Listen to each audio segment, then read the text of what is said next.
في راجل صياد. الصياد ده كان كل يوم بينزل على البحر يصطاد، فابنه كان بيروح معاه يساعده في الحاجات اللي هو بيعملها في الصيد وفي الشغل وفي الكلام ده. فابنه وهو معاه كان بيلاقي كل يوم في راجل شكله شيك جدا، شكله محترم، راجل ذو هيبة. فبدأ ان هو يركز على تصرفات اللي بيعملها الراجل ده، وبدأ يسأل باباه يقول له هو مين الراجل ده؟ الراجل ده احنا يعني البلد كلها شكلها بتروح له بتسأله. فبابا قال له الراجل ده راجل حكيم وغني جدا وناجح جدا، واي حد في البلد بيبقى عايز اي حاجه بيروح يستشيره. فالولد ابتدى يفكر طب وانا ليه ما بقاش راجل ناجح زيه وليه ما بقاش حكيم زيه؟ طب عشان اعمل كده انا محتاج اروح اساله.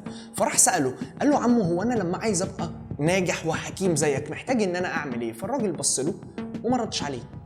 فالولد زعل جدا واتضايق واتأثر، راح لباباه قال له ده ما ردش عليا اعمل ايه؟ فبابا قال له خلاص مش مشكله. فالولد اصراره وفضول جايله ان هو لا انا عايز اعرف انا ازاي ابقى ناجح، ازاي ابقى غني، ازاي ابقى حكيم.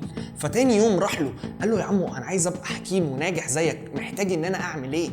برضه ما ردش عليه. عدى اسبوع، التاني، كل يوم الولد بيروح له والراجل برضه ما بيردش عليه، لحد ما عدى 30 يوم. بعد ال 30 يوم الولد راح له قال له انا بقالي شهر بسالك انا عايز ابقى حكيم، عايز ابقى ناجح، عايز ابقى زيك، اعمل ايه وانت ما بتردش عليا؟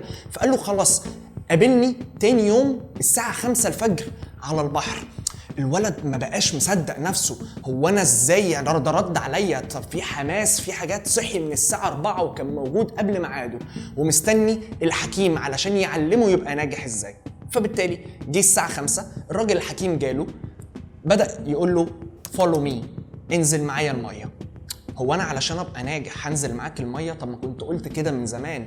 الولد خلاص طيب انا هنزل الميه ماشي، وبدا ان هو ينزل مع الميه. فابتدت الميه تجيله لحد هنا، فبص للحكيم هو انا عايز ابقى ناجح زيك، عايز ابقى غني، هو انا كده هبقى ناجح؟ قال له فولو مي، امشي معايا. فبدا ينزل الميه تاني، بدات الميه توصل له لحد هنا، فبيقول له هو انا هبقى ناجح ازاي؟ قام الراجل الحكيم ماسك دماغه وحطها في الميه. طبعا الولد جوه دماغه طب هو انا كده هبقى حكيم؟ فماشي انا سايب نفسي. ابتدى نفسه يخلص، ابتدى يخبط، ابتدى يرزع، ابتدى يعوم مش قادر، عمال بيخبط في الراجل هيموت. فقام مطلعه الميه قال له نفسك في ايه؟ لسه جاي يتكلم، حطه في الميه تاني. فالولد ابتدى يقول ايه ده الراجل المجنون ده هيموتني، فبدا يخبط ويعافر بكل قوته. فقام مطلعه تاني من الميه قال له نفسك في ايه؟ قال له لسه جاي يتكلم، حطه تاني في الميه. الولد خلاص بيموت مش قادر، فطلعه من الميه قال له نفسك في ايه؟ قال له نفسي اتنفس.